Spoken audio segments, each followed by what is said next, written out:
થોડા દિવસો પહેલાં મારી ઓપીડીમાં મેં એક અદ્ભુત દ્રશ્ય જોયું અને મને લાગ્યું કે મારે તમારી સાથે શેર કરવું જોઈએ. 85 વર્ષના એક વડીલ દર્દીના પ્રોસ્ટેટ એક્ઝામિનેશન પછી મેં તેમને કહ્યું કે તપાસ થઈ ગઈ છે, તમે કપડાં પહેરી શકો છો. એમને કપડાં પહેરવામાં મદદ કરવા માટે ત્યાં એક નર્સિંગ સ્ટાફ હાજર હોવા છતાં પણ તેમણે પોતાના દીકરાને સાથ પાડ્યો. દીકરાનું નામ લઈને તેમણે કહ્યું કે 1 મિનિટ આવજે તો. હા પપ્પા કહીને તાત્કાલિક એમનો અર્લી 60sમાં રહેલો દીકરો ઊભો થયો.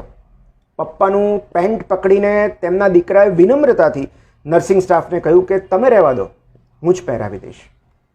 એક પ્રોફેશનલ ચેર પર બેઠા હોવા છતાં પણ એ પછીનું દ્રશ્ય મારી આંખો પલાળતું ગયું. બહુ જ શાંતિથી વ્યવસ્થિત રીતે તેમણે પપ્પાને કપડાં પહેરાવી આપ્યા. શર્ટ ઇન કરી દીધું, વાંકા વળીને પેન્ટનું બટન બંધ કર્યું, ઝીપ બંધ કરી આપી અને બેલ્ટ બાંધી દીધો.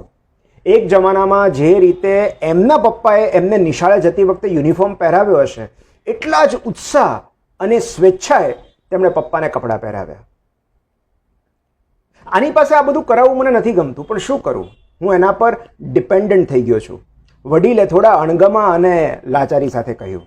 દીકરાએ તરત જવાબ આપ્યો, હું પણ તમારા પર ડિપેન્ડન્ટ છું ને, ઇમોશનલી. વાહ, ક્યા બાત! આવી એક સૂક્ષ્મ ઘટનાએ મારો દિવસ સુધારી દીધો. કેટલાય વડીલોને એવું લાગતું હશે કે તેઓ પોતાના સંતાનો પર ડિપેન્ડન્ટ છે.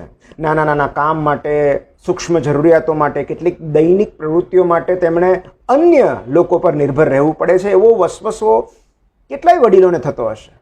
મારા જ સસરાને ક્યારેક એવું લાગે છે કે તેઓ એમની દીકરી પર ડિપેન્ડન્ટ છે. હકીકત એ છે કે વી ઓલ આર ઇન્ટરડિપેન્ડન્ટ.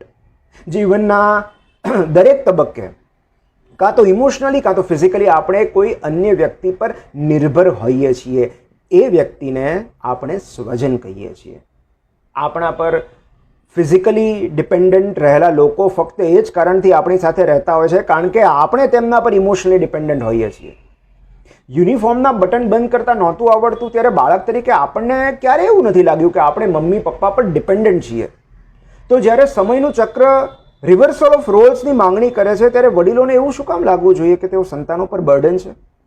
સંતાનો પાસેથી શારીરિક, આર્થિક કે ભાવનાત્મક મદદ મેળવી રહેલા તમામ વડીલોએ કોઈ પણ જાતની ગિલ્ટ રાખ્યા વગર એ યાદ રાખવું જોઈએ કે આ લણણીની સિઝન છે.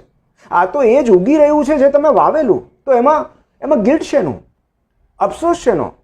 એક જવાબદાર વાલી તરીકે કોઈ એક જમાનામાં તમે બાળકમાં કરેલા ઇમોશનલ ઇન્વેસ્ટમેન્ટનું જો આટલા વર્ષો પછી જીવનના છેલ્લા તબક્કામાં તમને રિટર્ન્સ મળી રહ્યું છે તો એમાં શરમ છે નહીં. એ તો ગર્વની બાબત હોવી જોઈએ કે મારો દીકરો મને કપડાં પહેરાવે છે.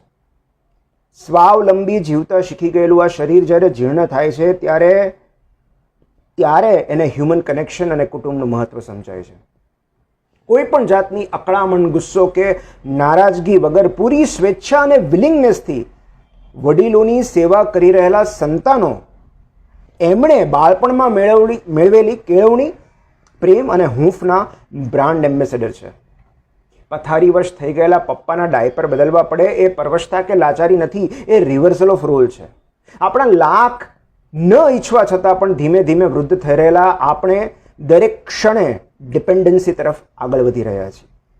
કોઈના પર ડિપેન્ડન્ટ ન રહેવું એ આપણા હાથમાં જ નથી, ખાસ કરીને જીવનના છેલ્લા ચરણ કે માંદગી દરમિયાન. એના કરતાં આ ઇન્ટરડિપેન્ડન્સને જ સ્વીકારીને ઉજવી લઈએ તો. આફ્ટર ઓલ કુટુંબ વ્યવસ્થાની રચના કદાચ એટલે જ કરવામાં આવી હશે. એ જીવનની શરૂઆત હોય કે અંત. જો આપણે કોઈના પર ડિપેન્ડન્ટ રહી શકીએ અને કોઈ પણ ભાર વગર આપણી એ નિર્ભરતા સ્વીકારી લેવામાં આવે તો સમજવું કે વી આર અ ફેમિલી.